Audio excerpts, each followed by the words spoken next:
Shri Gurubhyo Namaha Harihi Om. Kirata Hunandhra Pulinda Pulkasaha Abhira Kankaha Yaunah Khasadayaha Yennecha Papaha Yadapashrayashrayaha Shuddhyanti Tasmi Prabhavishnave Namaha. Hare Rama Rama Rama Hare Hare Hare Krishna Krishna Krishna Hare Hare. I welcome all of you to today's lecture series. Krishna Bhakti Peetha wants to organize many lectures on different issues that provoke thoughts and help us to understand the civilization, our history, our culture, our education. So we will be able to understand what we are and what we should do. So in this series today we have Professor Prathosh, who is the Faculty of Electronics and Computer Engineering, Computer Sciences in the Indian Institute of Science. He is a perfect blend of two streams, the Shastric stream and the science stream. He studied engineering and he did his B and PhD in Indian Institute of Science, as well as having the opportunity of studying the Shastras with great scholar Professor P.S. Sheshagiri Acharya in Mysore. So he is the perfect person. He is the product of two streams of education. So you will be able to understand what he will be speaking.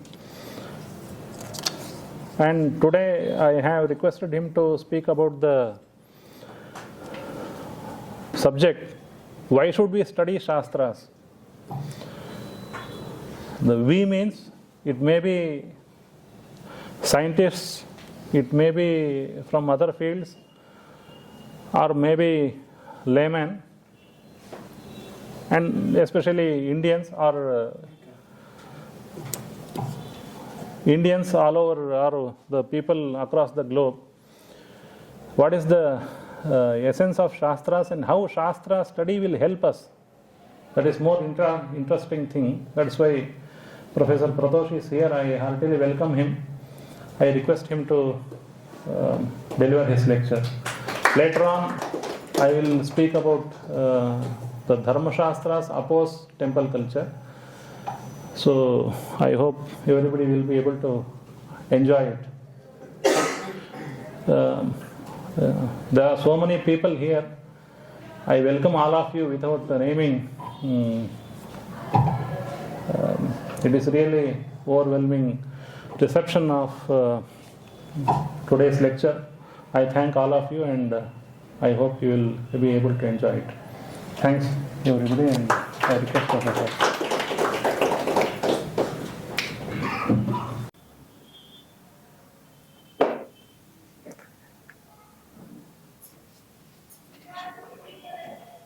Shall I continue? So before I well into the actual topic, I'd like to first thank Sri Vishveshatirtha Swamiji, who created this very place where we are sitting today. While introducing me, Professor Pandurangi said that I have been fortunate enough to be studying under the tutelage of great scholars. So I'm very proud and humbled to be saying that all my teachers were alumni of this very place. Right? So if I am talking about Shastras and if there is some understanding of Shastras that I have, all thanks to the Revered Swamiji. And it was because of him that somebody who had no background whatsoever could actually pick up a bit or two on the rigorous Shastric ideas. It was him. I still remember in in one of the days where I was actually talking about, discussing some rigorous Shastric ideas with him, he told me that this was the very purpose that I started this institution. That when I wanted somebody who does not have so-called traditional background could pick up Shastras like you have done. So all thanks to him. So I have great respect towards him, and I also thank all of my teachers who made me a curious student of Shastras. Okay, so coming to the current topic, the topic that I have been asked to talk about is why should one study Shastras, right? So as you can see, it's a why question. So it's not a how question, it's not a where question, so it's a why question, right? So why questions are very difficult to answer. Okay, so in fact, if I have to demonstrate my Shastric prowess, so what is said is, you cannot ask a person to like something. It can be anything. So it can be materialistic, non-materialistic, right? You cannot ask people to like something. So why do they say? Why is that? Just think about it. So in Shastras, it is said that ichhayaha anuvidhayitvam. So you cannot ask somebody to like something. Why? Because it's an innate capability of every individual to like or dislike something. Now, that is what defines an individual, right? So jnanecha kritimatvam is the very definition of a jiva, and to like or dislike something is the very nature of somebody, right? So you cannot ask, you cannot force somebody to like something or dislike something for that matter. Now then, where do we place this why question? Right? I cannot just say that you like Shastras. The Shastras themselves say that even though ichha cannot be made a vidheya, so what you cannot make a vidhi of ichha. What you can say is that you can talk about the Vishaya Saundarya. See, suppose you want somebody to like something, right? You cannot say that I just like that person, right? Or like that thing. What you can do is, you can talk about the good things or the qualities that you think are present in that particular thing, which you want the other person to like, right? So now if that is done, the ichha or the state of liking something becomes natural. Right? So I am not here, that question of why one should study Shastras. So I am here to just reveal or uncover some of the good things that I as an individual have discovered in Shastric traditions, so that people who will see such similar qualities in Shastras, their appetite is whetted and they start liking it. So this is the kind of approach that I think I should do. That I should only talk about the qualities that I have seen in Shastras, right? And so that if people are interested, they'll pick it up. So anyway, you cannot ask somebody to like something. I'll just only talk about the underlying Vishaya Saundarya, which is the qualities that I have discovered in Shastras. That's the prelude. Now, before coming to this question of why should one study Shastra, let me ask you this question: why should one study anything in life? Forget about Shastras. So why should one study anything? Now, I am a teacher by profession, right? So I should convince a lot of students to study something that I teach, right? At least in our level, we don't do that, because all the courses that we teach are electives, in the sense that students can take if they want to take, right? Now let us ask this question: how does one choose what to study? If you think about it, so let's not talk about kids who cannot decide for themselves. So what to study, what not to study. They don't know what to do. We all act upon our parents' behest. They tell us to do something. We'll do that. If we don't do it, we'll get punished. This is typical carrot and stick model. If we do it, we are rewarded. If we don't do it, we are punished, and that's why we do it. So forget about them. So I am only talking about people who can decide for themselves, right? At least think that they can decide for themselves, right? And given that there are people who can decide for themselves, the question is, why should one study anything in life? How do you pick up what to study? Now again, being in the industry of pedagogy, if you observe what's happening around, how do people choose what to study?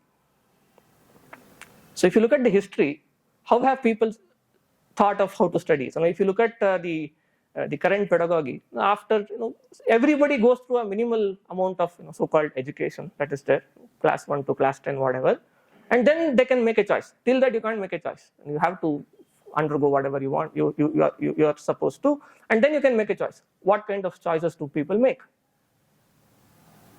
If you look at it, it's very simple. Right? People study things that they think will be useful. It's very simple. Right? It's not rocket science. People only study things that they think are useful.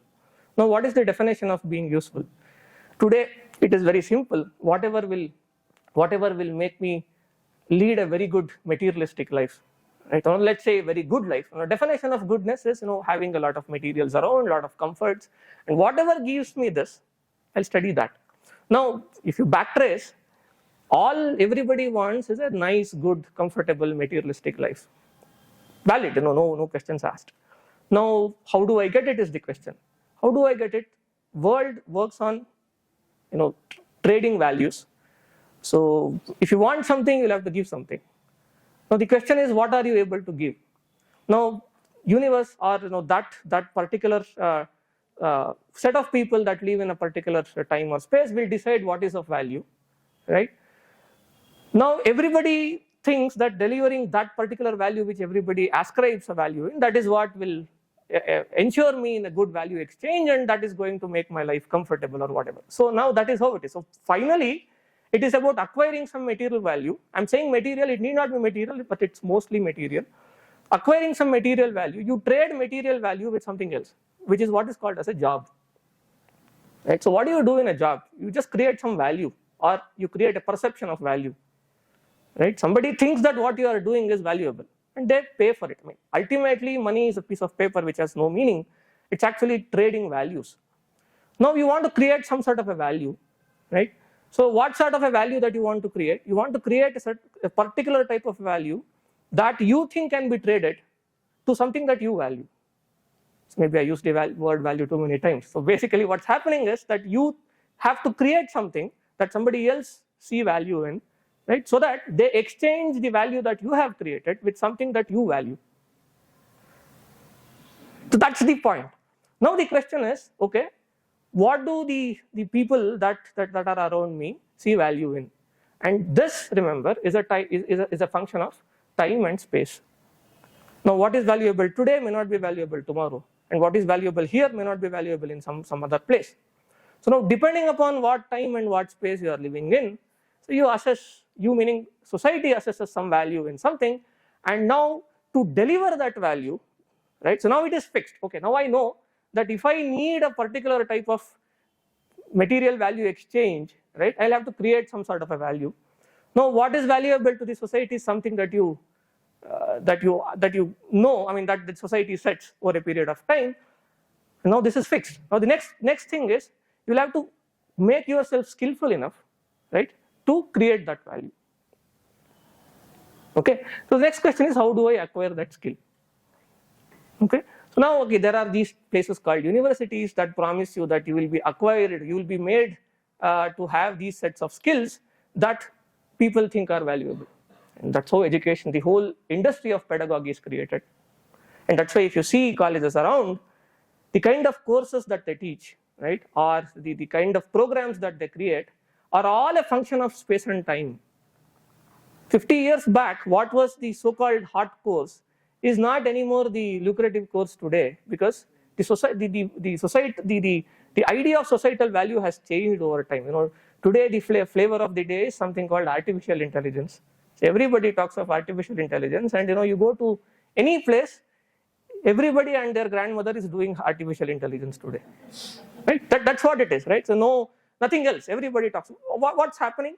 So basically, people study because. So let's see the chain. No, people study because they want something from the society, and to get something, you will have to give something, and to give something, you need to acquire something, and that acquisition, right, of a set of skills is what is given today these days as education and study. That's all. Now the question is, why should one study? I mean, this is one reason why somebody studies anything, right? And why does anybody study anything? And you see a lot of people getting degrees and all that. If you call that as studying and education, I mean, I have my doubts on that, right? But if you call that education and studying, people do that because they think that having that that knowledge or that sort of an education makes them skillful to deliver some set of values that society thinks is valuable, and that's how things happen. Now what do they get in exchange? They get some material comfort that they need in exchange. So this is one reason why people have been studying, and this has been true since ages. I'm not talking about today's education. If you trace back the history, even historically this is what was done, right? And if you go back 300, 400 years back, people thought that, okay, learning how to type fast was something that is of value.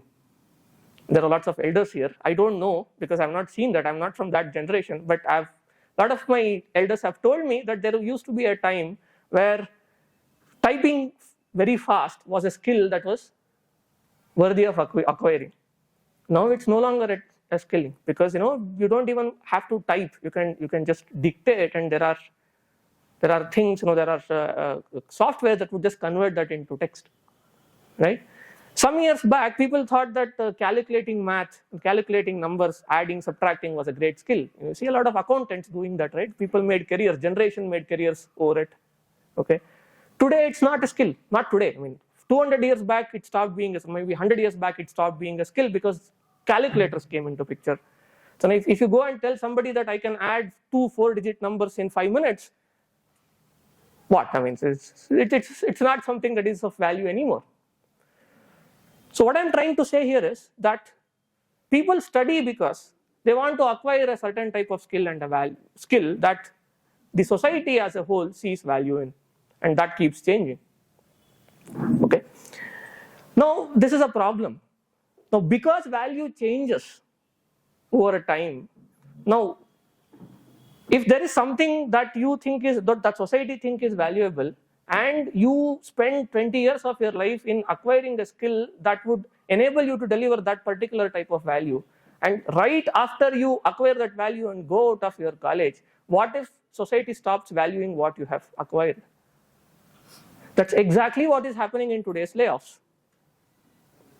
Why do you think there are so many layoffs, right? Why do you think people are losing jobs? Because they thought that something is of value for 20 years, okay? And they acquired that particular type of skill spending a lot of time.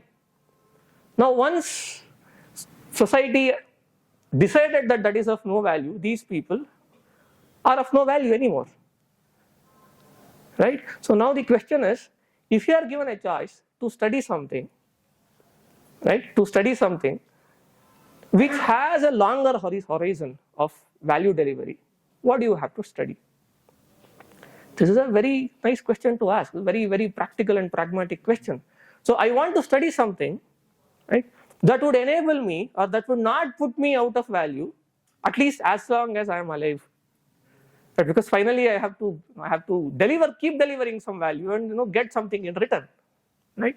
So now this is the central question, that what is that which would enable me to keep delivering value without getting outdated?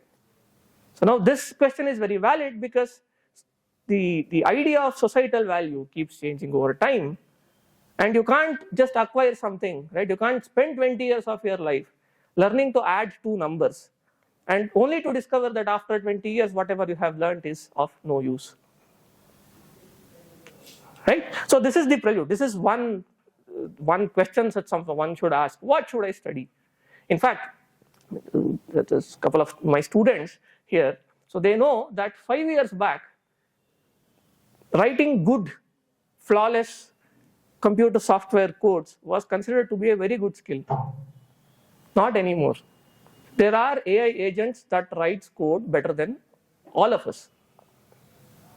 So human beings are having an existential crisis now, right? I keep saying this: intelligence is overrated. Right? We think that we are human beings and we are better than everybody else because we are intelligent. Not anymore. It's actually overrated. 10 years, and we will all see this, right? 10 years from now, whatever we thought is a skill that is worthy of having will just go away. So now it's a very important question to ask, that what should one study so that we will not be out of value for at least as long as we are alive? So this is one question that we would like to answer, right? there is one other totally different direction of thinking about why should one study something, that is not applicable to a large section of society in general. So why should one study something? The answer is because I am curious. Right? So tasyaiva swarsa sundaratvat is what is said in Shastras, that there is no further question on it. Why should I want to study something? Because I just love doing it. It ends there. Now, if you ask me a short answer on this question of why should one study Shastras, one answer can be because I'm curious. It ends there. It makes me happy. Right? So now the next question is, there are so many things that one is curious about. Why should one look at only Shastras? So then the answer, that's also very nicely marked in Shastras itself. So kartavyani harajendra nrunam santi sahasrashah. Of course, it has been well identified that there are thousands of things that one is curious about. The answer is, pick something randomly, right, and then start doing it. That's all. That's the short answer. Why should one study something, anything for that matter? You do it because you like it. It's the end of it. Now, I'm not talking about that part of society, because lot of science, lot of ideas got developed in the world because of people who studied something because they wanted to study it and they were curious about it. They never asked this question, why should I study something? If you go and ask a lot of physicists, why are you studying physics? The immediate answer is that I like studying it. Right? So now, if you ask me as an individual, why did I study Shastras? Most of the time that I spent on studying Shastras was because I was curious. Okay, that is one short answer. And if you are curious, there's enough of material there. Just go study it. Okay, it will quench your curiosity. That's one short answer. Now let's come back to the not so short answer discussion, where I said that if one has to study something, one has to think of something, right? Acquiring some sort of a knowledge that would make them create value, not for a very short period of time, but for a very long period of time. And my claim is that the Bharatiya Shastra Parampara, right? If you spend time in acquiring ideas that has been proposed in Bharatiya Shastra Parampara, chances are that you will not go out of value soon. This is my claim, and this has been my experience, and this is my claim. That, I'll define what I mean by Shastras, right? My claim is, or as they say, the pratigna is that if you spend enough time in Bharatiya Shastra Parampara, then no matter what the current societal value is, right, you will not go out of business. Now the next question is, okay, fine, how do you, pratigna is not enough, you'll have to give hetus for it, right? You'll have to justify your pratigna. Okay, you made a statement, how do you justify it? What are the evidences? So I spent rest of 20-25 minutes in giving you some anecdotes and my views on why do I think that studying or spending some time in Bharatiya Shastra Parampara would enable you not to be valuable after some while. Okay, so now this question, right, why should one study Shastras, has been asked in every Shastric Grantha itself, every Shastric book itself. So there's something called Anubandha Chatushtaya, right? In the beginning of every Grantha, every work, these 4 questions are asked. What is the subject of this work? Okay, whom are you writing this work for? Okay, and what is the relationship between what is being written and whom this is being written for, which is the Sambandha. The 4th one, which is important, is the Prayojana, right? Why are you even writing this? Okay, in fact, it is very well recognized that you should not be doing something that is aprayojaka. One typical example that is given in Shastra Granthas, and my Shastric friends know that there's something called Kakadanta Pariksha. Right? There is a work, okay, that the entire work is on counting Kakasya Kativadantaha. It just counts how many teeth that a crow has. Well, today's zoologist would tell us that why is this of not prayojana, right? So that's a different question. That is an example that is given in Shastras to say that you should not be spending a lot of time in your life doing something that is aparayojaka, right? Anyway, so the point is, the question of what is the prayojana of a particular work has been very well asked and dealt with in all of the works, the Shastra Granthas that you look at. Okay, But I am actually not talking about it. I will try to give you a different perspective altogether. I mean, that is kind of, at least I have not explicitly found the kind of perspectives that I will be presenting right now in the granthas. If you, I'll give you an example, right? So if you look at a work of Vyakarana and ask the Grantakarta or the creator of the Grantha, why should I study Vyakarana, right? They say Shabda Tattva Jnanaya. So you just have to, you should know the etymology and the semantics of the words, and that is why you should study. I'm not even talking about those kinds of prayojanas. I'm sure that the next question that anybody would get is, why is it of value to know the semantics of some language? That's what the entire Vyakarana Shastra does, right?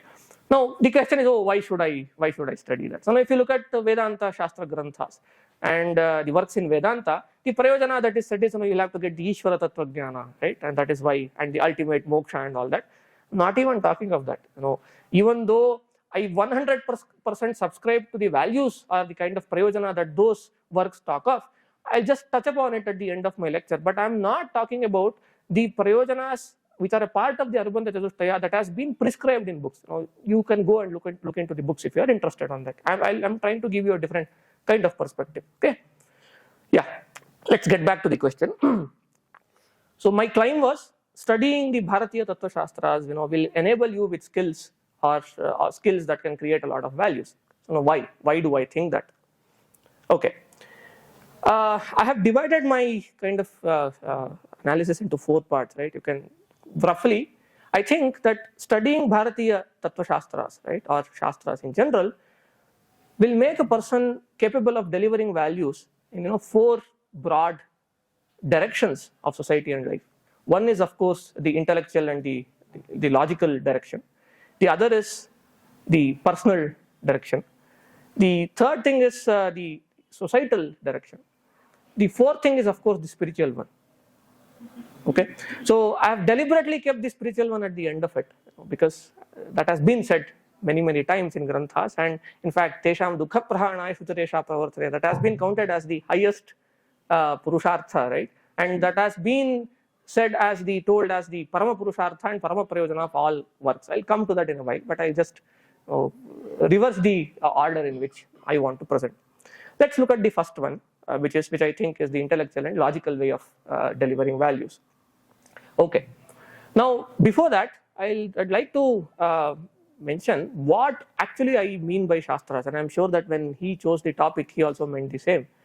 When he talked of Shastras, maybe at least I think of Shastras as all the darshanas, right? The Indian, so-called Indian knowledge system that includes all Shad darshanas, and you have the Vyakarana, you have the Nyaya, right, and Sankhya, and anyway you have the darshanas, and you have the Veda and the related studies. So basically, if you want a lakshana or a definition of what I call as Shastras, it is the knowledge system that has been developed in this subcontinent called India, whatever the definition is, or you want to call it Bharat or whatever, right? I'm talking about that, right? Okay, so now, as I said, the first sort of value that comes by studying Shastras is intellectual or logical value. So what is that? Okay, see, as I said, I've been a teacher for about 8 years now. Okay, teaching in the premier institutions of this country. So I've taught in IIT, been teaching in IISc right now. I mean, you can imagine that the students that come there are creme de la creme of the country, the top-notch students. That's what you would imagine, right? Well, unfortunately, what has happened is that in my experience, I keep telling this to my students and I'll repeat this, that I see the current schooling system, right, as a systematic way of preparing people, right, to not ask questions. I can see that time and again. Okay, so if you put a person in a school, right, it's current modern day school, they are systematically, the entire curriculum is designed, the entire pedagogical methods are designed in such a way that when they come out of that place after that long a journey, they are made to listen without questioning. And I have seen this time and again. When I was a student, I mean, I was also a a part of the same pedagogical system, unfortunately, but again, by the anugraha of Bhagavan and others. So I was also pursuing this parallel line of Bharatiya Tattva Shastras, but I've also been a product of this so-called thing, right? I have experienced it myself, that, as I said, right, without explicit knowledge of people who are involved, the system itself is designed in such a way that once you come out of it, you should start obeying without asking questions. There are historical reasons for it, right? I mean, when it was designed by keeping in mind that we want a lot of people that would obey what we would say, but not ask questions. Unfortunately, that is happening even today. That, I have a daughter who is 8 years old, and she tells me, can we take questions now or later? I think let's take it later. Yeah, let me finish, and maybe you can just write questions and ask me. Yeah, sorry about this. See, I have a daughter of 8, as I said, right? I mean, she tells me that if she asks, she's afraid of asking questions in her classes because she's discouraged explicitly to ask questions. Right? Now let us draw a parallel to this, okay? In Tattva Shastras. So all Shastras begin with the Sutra Parampara, right? I mean, what we have is this aphorisms, which are called sutras, okay? And every Shastra starts with its own sutra. There is Nyaya Sutra, there is Vedanta Sutra, there is Vyakarana Sutra, and all that. All of us know what is the very first sutra of any Shastra. It starts with the word Jignasa, right? What does that mean? That means, you have to think, question. So the word Jignasa actually is a Lakshanika Prayoga there. It means vichara, right? You have to start questioning. You have to start thinking. So entire Shastra Parampara is based on this premise of question answering and dialogue. Look at the Upanishadic texts. All of these texts are question answers. So there is the entire premise of our Shastra is based on question answering. So now the question is, if you make yourself a student of the Shastra Parampara for a long period of time, you can't excuse yourself from questioning. That's the only way, because that is what you have been taught for so long. Okay, I mean, I keep saying this, that it has been said that the stronger your Purvapaksha gets, the more punya that you get. Right? So you'll have to ask questions so strongly that you better ensure that you understand things. Now this is something that is never taught, or rather forget about teaching. It is discouraged. I spend first 3, 4, 5 lectures in all of my courses just to convey this idea to my students that start questioning. In fact, this happened just a week back. I told my students that if you ask me a question that I cannot answer, you will get 1 grade extra. I actually said this in my class. That I said that if you can ask me questions that I cannot answer, then you get 1 grade extra. So this is precisely how it was asked. It was being done in Bharatiya Tattva Shastras. If you look at the chronicles of how Guru Shishya conversations used to happen, if somebody asked someone else a question, the Guru would not start with an answer. He would say Sadhu Prishtam Mahabhaga. That's how it starts. So the Guru says, such a wonderful question. You asked me so nice. This was such a good question. That's how it starts. And in our parampara, the so-called teachers had no shame or anything in admitting that they don't know. They would always say that Mahantah Prashtavyaha, I don't know. I mean, this is all I know. You should go to some other bigger Rishi than me and then ask. So let us, both of us, go together and do it.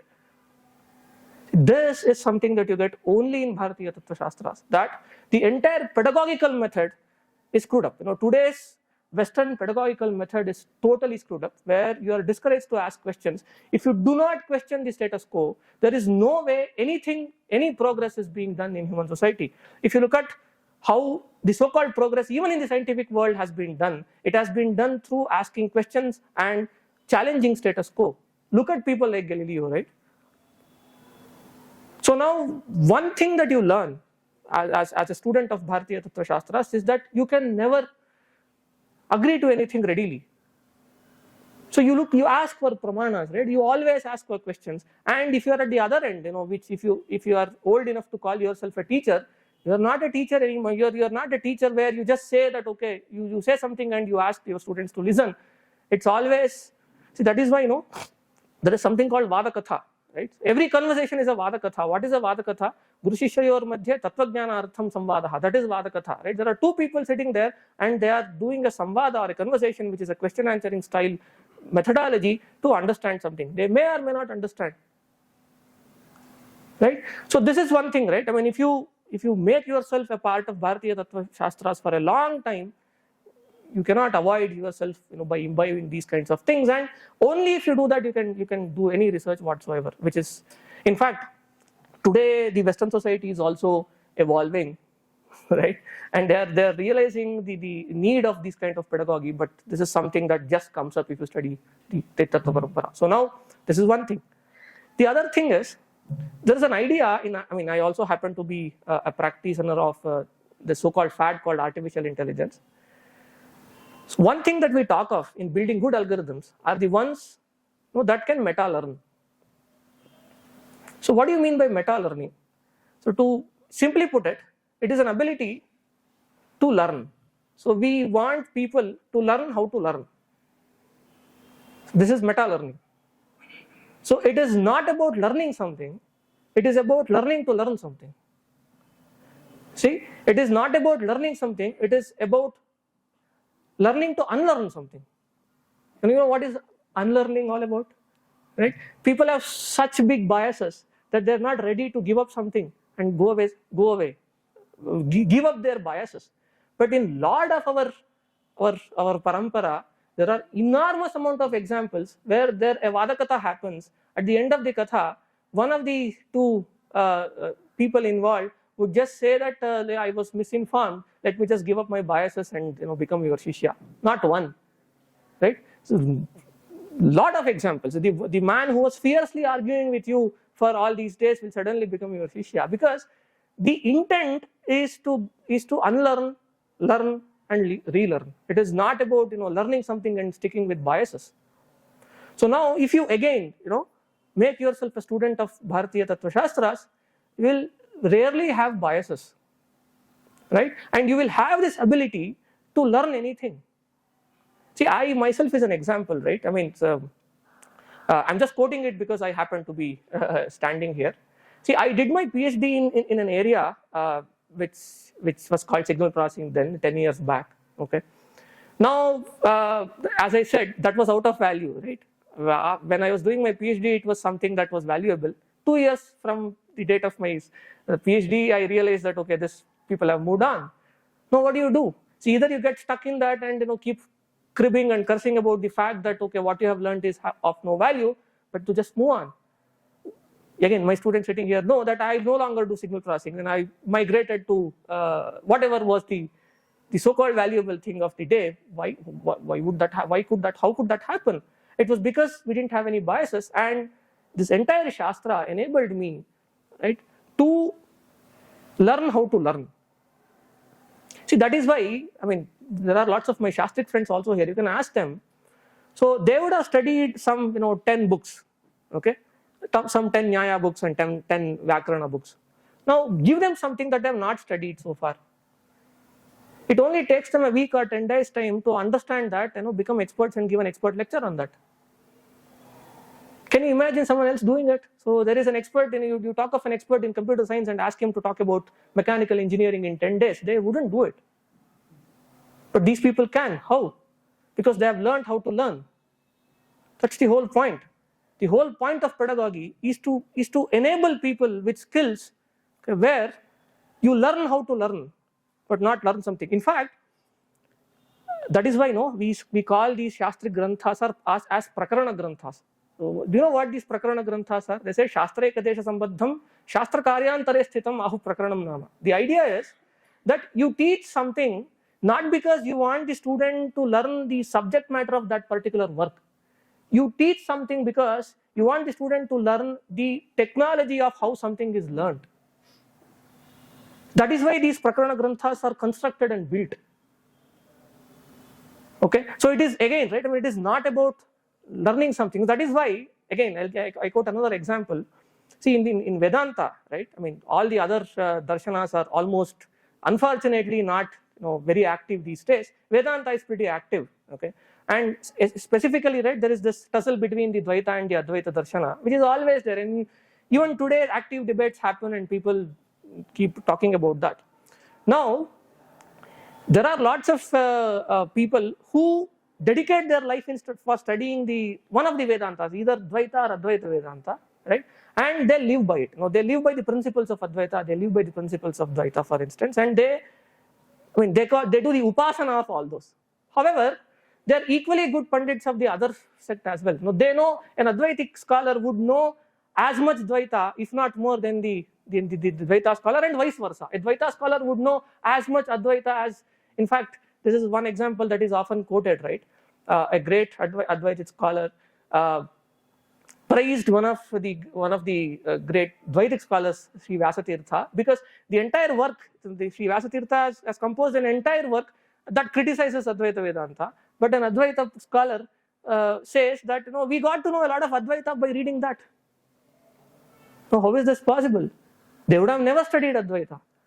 But this was possible because the entire pedagogy was built and designed in such a way that you learn how to learn, but you don't learn something which is the subject matter of that.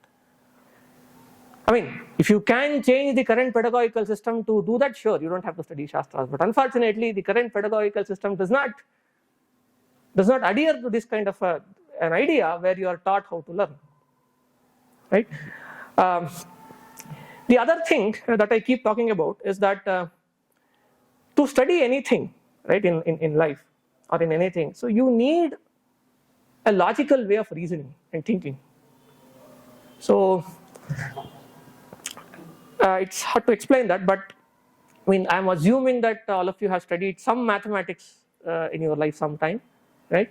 So if you have proved something, I mean, I'm assuming that people listening here know what a proof is, right? I mean, you're given a statement and you need to prove that.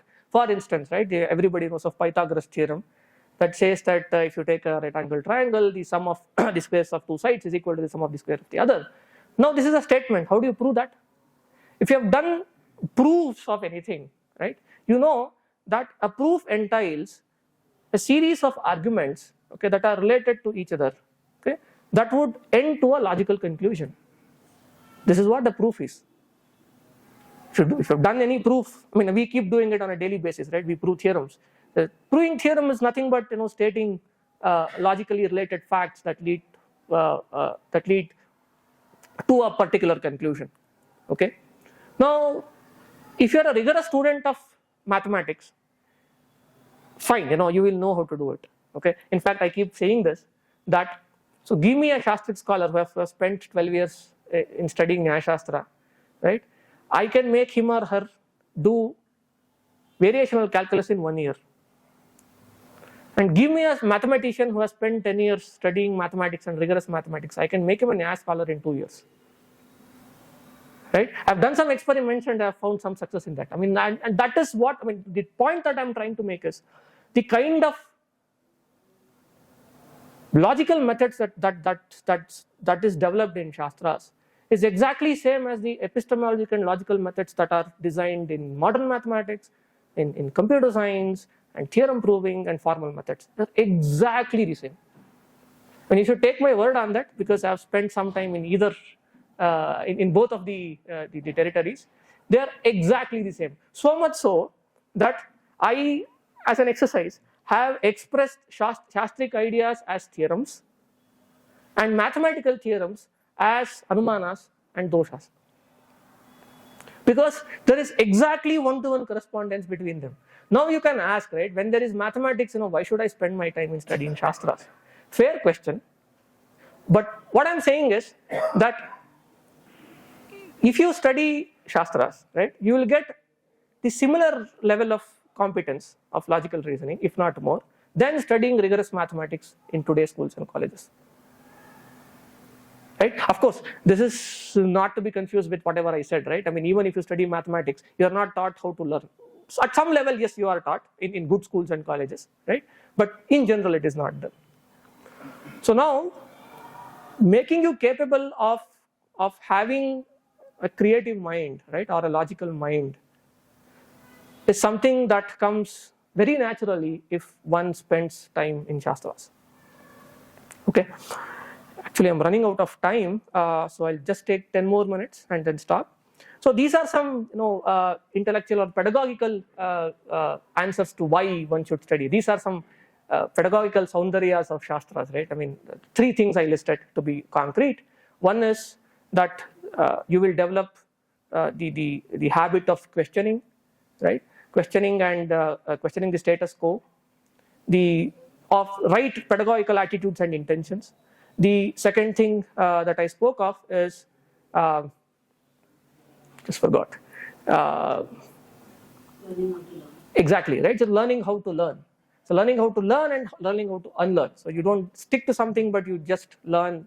You just get ideas to learn anything or unlearn anything. The third thing is, of course, the entire logical process that comes with studying Shastra. So these are the intellectual and pedagogical advantages of why one should study Shastras. The second thing that I said I talk of is the societal consequences. I can go on for hours. There's a lot to discuss here. Okay, the societal consequences of it, right? So now, I keep saying this always, that again I deal with students on a daily basis, and I see that every year, every new batch of students that come to my classes, they're more stressed than the previous ones. They're more anxious than the previous ones, right? They have more fear of missing out than the previous ones, and so on. People are very, very, very stressed and anxious and angry these days, right? I'm talking about kids. So these are not, people who are mid-aged and all that. I'm talking about today's kids who are, these ideas are applicable to everybody, but mostly to kids and adolescents, teenagers. People are extremely stressed. Why? There are multiple reasons, okay? But one reason that I keep saying is that all of you have some background in Shastras, or I can say this. People in Shastras, right, it has been noted that you have to get rid of these 6 things called Arishad Varga.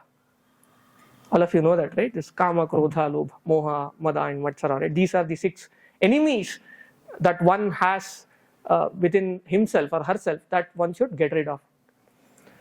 Now, thanks to the technology, today's technology and the way of life that we have, see, all of these have become boundless today, right? These have no bounds. So let me give you one example because of the want of time. Look at Matsarya. So what is Matsarya? Matsarya is jealousy, right? You are jealous because someone else, right, got something that you did not get, and you think that you deserve that more than the other person. This is the definition of jealousy or Matsarya, right? Now, 100 years back, how was this Matsarya? It was confined. People were jealous of only of their neighbors. People were jealous only of their relatives, and people were jealous only of their people at their next road, because that's all you could see. Your jealousy had a boundary of 10 people, 20 people, manageable. Now today's Matsarya is boundless because you have Facebook. Think about it. Because you have Facebook, you are jealous about some 5th cousin of yourself, okay, who is staying in some part of the globe and leading a better life than you do. Because you get to see them. The access, human eyes or human knowledge have boundless access these days, right? And these Arishad Vargas have no limits. I keep saying that there's an app for all Shadvargas. I mean, you know what it is, right? So Kama, there is one Krodha, there is one Moha, there is one Mada, there is one Matsarya, the Lobha, there is one. I don't want to take names because this is going live. You can think of it, right? So now this Matsarya has no bound because. So this is in my honest view. Today's people are extraordinarily distressed because of this technological revolution. I mean, I sincerely believe that this is exactly what the reason is, and these Arishad Vargas have become boundless. Now, how do you deal with it? See, if you are competing with 10 people, right, and you are jealous of 10 people around you, you can thrive hard, right, to become better than them and your Matcharya is gone, at least temporarily, right? Now, if you are competing with the entire world, right, there are always people better than you at any given point of time, given any skill. Given any skill, there is always anybody better than you. So how do you deal with this? That is why people are distressed, right? So I have actually spoken with students. I have first-hand experience with my students, and they tell me that, sir, this guy was not even able to add numbers when I was in class 5. Today he's getting 10x of what I'm earning here, and I'm stressed because of that. I have heard these things from my students, and I'm sure you might have heard these kinds of things as well. Now, how do you deal with this? There is absolutely no way to deal with it than looking at some of these Shastric ideas that are there. I don't want to elaborate on it, right? I mean, maybe I'll just tell you one point that, see, you can apply this idea to all of the reasons why people are distressed today. But one thing is, of course, the idea of karma siddhanta, right? That would give a lot of solace, in my opinion, and I have found solace myself. So because we are not, at least I am not out of any of these Arishat Vargas, and I do feel jealous looking at a friend of mine who is earning 10x, but who was always, I was always the topper of the class, right? Someone else was not the topper of the class, whom I think is not so intelligent, is doing much better than in his life than me, and I feel jealous about it. How do I deal with it? One thing that Shastras teach you is that if you are deserved to get something, you will get it no matter what. That's karma siddhanta, right? There is nothing unfair in this world. Nothing is unfair. The entire genesis of this Matcharya is that we think it is unfair that that fellow is getting something that I'm not getting. But Shastras tell you that because of this karmic cycle, right? If you are getting something, basically the idea is, right, the reason for our distress is because we think that there is causality to everything. So now I did something, because of that I am entitled to something else. Right? That is our causality. But karma siddhanta tells you that this causality does not end with things that you can only observe. There are adrushta karanas also, unobservable causations. Now within this ambit, if you are getting something, you deserve it. If you are not getting something, you don't deserve it. Everything is perfectly fair and fine. Now, what is the room for Matcharya here? Of course, you need to get convinced, right? That is why you need to study Shastras. Okay. Now, this is an example I quoted that lot of psychological problems today, which are real problems, which people are bogged off. I mean, there are medicines for physiological problems, but psychological problems are something that people are very hardly trying to figure out how to tackle, and I think this gives you a lot of solace. That is one societal level of influence that Shastras can make. Of course, all the things that I listed now do not come if you are just listening to a pravachana or something. These are just to whet your appetite. Okay, one should spend good 10 to 15 years studying one of the Shastras. I mean, I thought that I would conclude my lecture with that message, that all these lectures that you listen online and these kinds of things are just starters, as they say. This is just to whet your appetite. Okay, as I said, this is just to show the Vishaya Saundarya. The thing, the itikartavyata, or the thing that is to be done is, just you have to go to Samit Panihi Shrotriyam Brahmanishtam Sa Gurumeva Abhigachet. So you have to go to a teacher, okay, sit with them for decades, if not more, and spend time and then learn. There is no shortcut for it. There are no amount of online classes would help. This is my personal experience. See, I was a pre-online person, so everything that I learned was by sitting at the feet of my teachers, and that is what makes you. I mean, I'm sure all my other Shastric friends here have also done the same, and there is no alternative to that. Okay, so as I said, the other big thing that you get by studying Shastras is the societal thing. There is one other thing that I wanted to add here is that, see, as somebody who is doing a thing or two in AI, do you know what the biggest question that is bugging AI researchers today?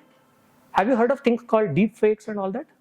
It makes headlines every day, right? So you can actually make anybody say anything that you want and create a video using AI. And I do that in my lab, my students know that.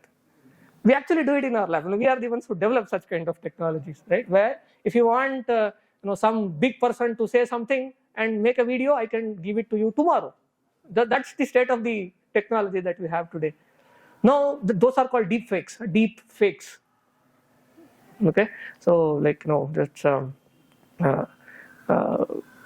anyway, I don't know those. So these are deep fakes, right? Now, one question which is a real question which is now coming up is AI is becoming more and more powerful as day pass. Okay, and there are real questions about the ethics of how to build these systems. So what is right, what is wrong, these sorts of questions, right? So, no other discipline can even take up some of these questions, okay, to address than our Shastras. A lot of these sort of questions are taken and addressed in Shastras. I thought I would actually give you a concrete example on this, but I'm running out of time. And of course, the last thing is, it's last but not the least, in fact, the highest of the priorities is that why should you study Shastras? Shastras have answered this question themselves. Tesham dukha prahanaya shrutisha pravartate. As I said, everything that I said so far, right, is the beauty of Shastras without, you can actually subscribe to all of these things, Shastric ideas, even by being an atheist or a Charvaka. Everything that I said so far has nothing to do with the existence of God or anything, right? I didn't talk of any Atindriya so far. Okay, but now I will, because that has been the highest Purushartha and the highest Prayojana of all the Shastras. That I'll just take 2 minutes and stop. What I said is, there's a beautiful perspective that Shastra gives, entirely different from the current worldview that people have about life. Nobody can give this, right? So the idea is that everything that we do, I'm just parroting all Shastra Vakyas. My friends know this. Every Shastra starts from this, right? Why do everybody, I talked of value exchanging and all that, right? Ultimately, everything, every pravritti or every small attempt that we do is to ensure that we are happy at the end of the day. So we want to be happy. And we want to be happy for eternity, right? We just want to be happy without an iota of sorrow that's there, okay? See, one hypothesis that Shastras make, I'm calling it hypothesis because it's not verifiable experimentally, but it's a matter of evidence-based, epistemology-based truth system that the Shastras have constructed. The hypothesis that Shastra makes is, the first claim is that every individual is happy by nature. Okay, so they say that what you are seeking for, you don't have to seek it outside, it's inside. You are happiness. So the entire question is, why am I not experiencing it? Right? The answer that all Shastras give is, see, you're not experiencing yourself because you are a lamp that is covered. So unless you remove that cover, you won't experience yourself. So all that you are seeking for, by every single action of yours is within yourself, and the entire effort of your existence is to get rid of that covering that is there. And that's why I keep saying that in our Shastras, the ultimate goal is not acquiring something. The ultimate goal is to give up everything. That's why the word moksha. It is not labha. It is moksha. The word moksha means give up. Literally, it means giving up. The etymological root is muchildru. That means giving up. So now the entire idea of existence, the entire struggle of existence is to give up everything that is not yourself. Because if you are with things that are not yourself, and also given the hypothesis that you yourself is something that you are seeking, which is happiness, why would I not want to be myself, which is very happiness, and not give up everything? So now if you read Shastras, all these that I said, the idea of questioning, the pedagogical methods and the logical reasoning, everything is dedicated towards one goal, which is to get rid of everything that you are not yourself, which is the moksha. That is why it is called the Parama Purushartha, the ultimate Purushartha. Now, why should one study Shastra? Tesham dukkha prahanaya shutresha pravartate. That's the answer. That it says that the only way to get rid of everything that you are not there. I mean, different Shastras say it in different way, right? I'll just take one of the examples. Is they say that by knowing the universe and by getting the jnana of Ishvara, Jiva and everything, more so of Ishvara, and that is gotten only by studying Shastras, right? And to obtain the correct knowledge, you need to have epistemology, you need to question, you need to learn how to learn. Everything that is done in Shastras has that as the ultimate goal, which is to be happy always, which is yourself.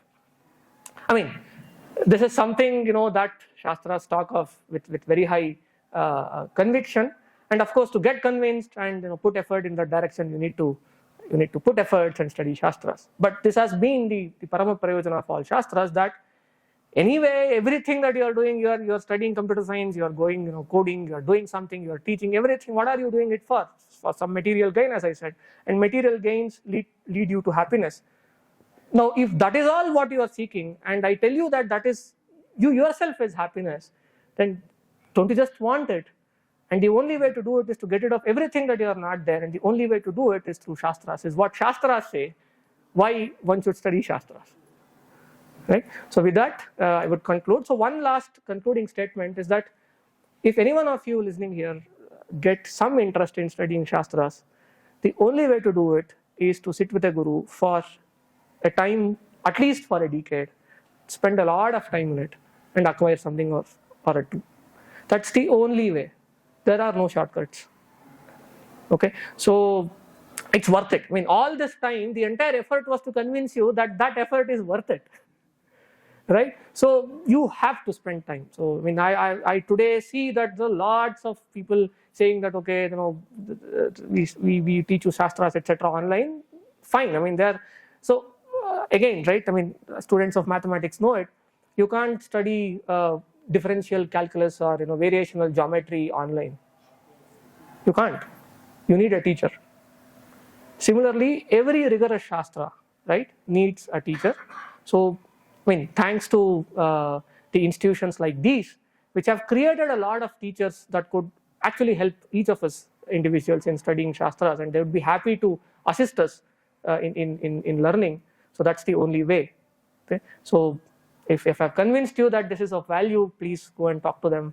Samit Panihi Shrotriyam Brahmanishtam Gurumeva Abhigachet. So you have to just go to a guru and ask to teach, and they'd be happy to teach you. Okay, so with that, I would stop. Shri Krishna Arpanamastu. And do we have time for questions? Okay. Any questions? And you can write to me if you have any questions as well. And if you Google my name, you'll get my Prathosh at IISc.ac.in. Feel free to write to me. Any questions right now? So you had a question. Okay. Please go there and ask. So do they have a mic or something? You can give them the mic. Mic for education.